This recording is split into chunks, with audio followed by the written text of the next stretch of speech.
po, kilala na po pagka nakikita ako. Naririnig na yung motor ko. Oo.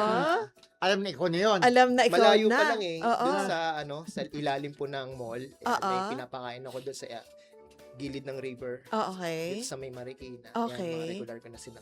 Halos Oh. dati, mailap po sila sa akin. Naawa ko kasi talagang ang papayat.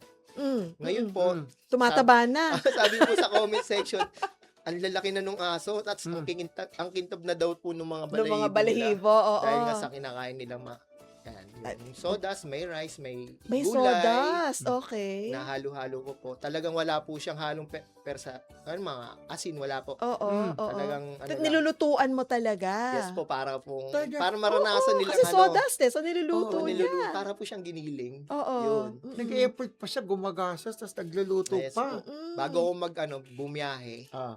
umaga, sabi ko, tanghali, papahinga ako. Sinasadya ko po silang puntahan. Okay. Ay, ang pusa naman. Sinasadya talaga. Oo.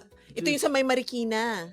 Ito po sa bandang po to, sa may Pasig, sa may Marcos. So marami kang ibang pinupunta, iba yung na Iba-iba po. binabalikan. Mm-mm.